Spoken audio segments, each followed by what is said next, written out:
মনি kitchen tips থেকে সবাইকে স্বাগতম। আবার একটা নতুন রেসিপি নিয়ে চলে আসলাম। আজকে আমি রান্না করে দেখাবো নিরামিষ সয়াবিনের তরকারি, আলু দিয়ে সয়াবিনের তরকারি। প্রথম আমি দিয়ে দিচ্ছি তেল,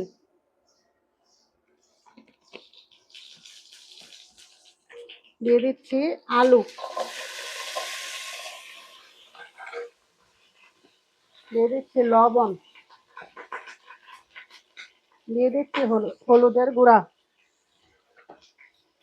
এখন আমি আলুগুলি আগে ভেজে নেব লাল লাল করে।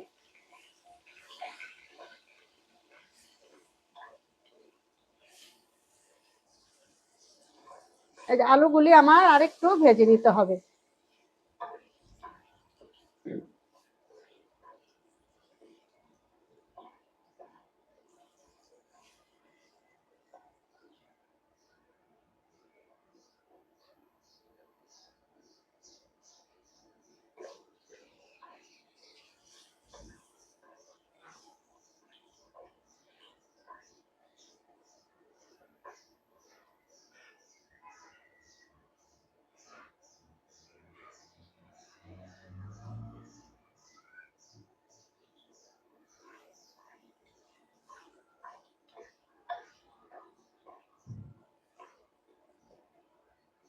যে এখন আমি আলুগুলি ভাজা হয়ে গেছে, এখন আমি উঠিয়ে নিব আলুটি।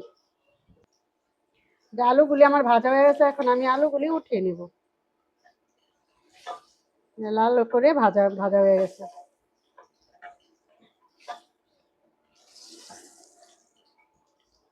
এখন আমি কিছুটা আবার তেল দিয়ে দিচ্ছি। এখন দিয়ে দিব সয়াবিন,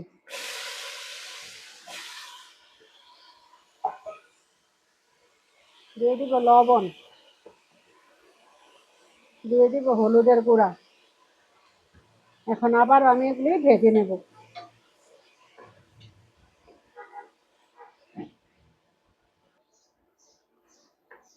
এগুলি আমি একটু লাল লাল করে ভেজে নেব। সয়াবিনগুলি একটু ভাজা হোক।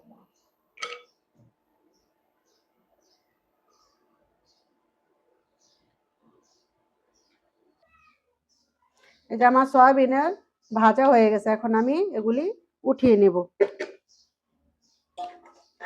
এই যে এভাবে ভেজে নেবেন।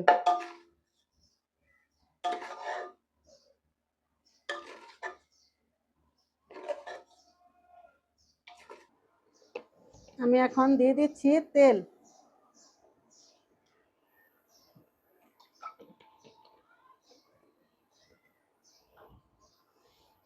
এখন দিয়ে দিচ্ছি শুকনো মরিচ 2টা, তেজপাতা 2টা,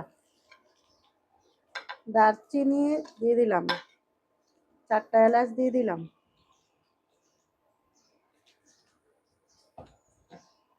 এখন আমি এগুলি একটু ভাজা ভাজা করে নেব।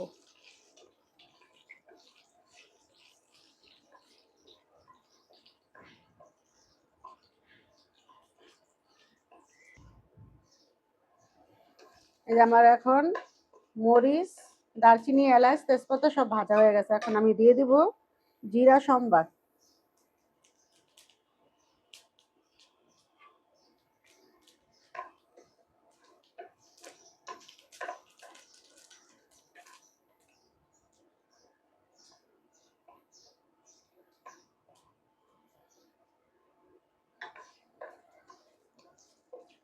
এই যে এখন আমার জিরার গুলি কালার হয়ে গেছে।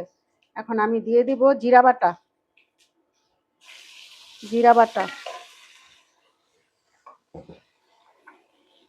ধনিয়ার গুঁড়া, লবণ,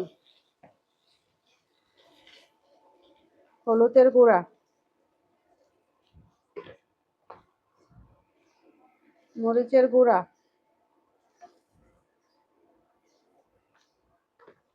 সামান্য জল।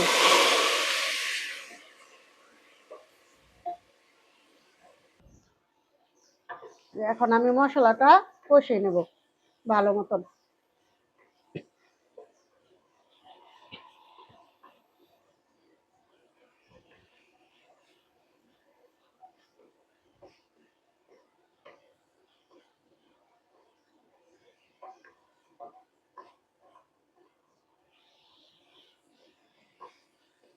এখন আমি সামান্য জল দিয়ে দিচ্ছি। এখন দিয়ে দিব আলু আর সয়াবিন যা আগে থেকে ভেজে রেখেছি সেটা। এখন সেগুলি দিয়ে দিচ্ছি। এখন এগুলো একটু ভাজা ভাজা কষিয়ে নেব।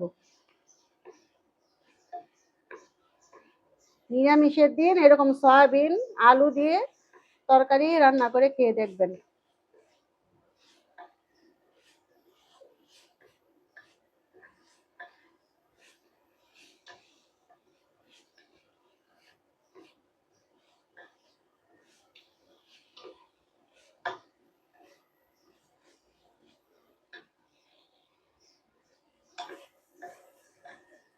এখন আমার মশলাটা কষানো হয়ে গেছে সয়াবিন। এখন আমি দিয়ে দেব ঝোল।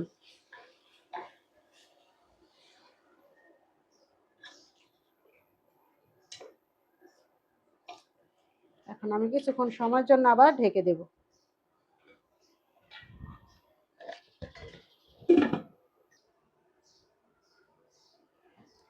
এখন আমি আমার তরকারিটা হয়ে গেছে, এখন আমি নামিয়ে নেব। আলু সিদ্ধ হয়ে গেছে। আমার এখন রান্না শেষ, আমি এখন নামিয়ে নেব।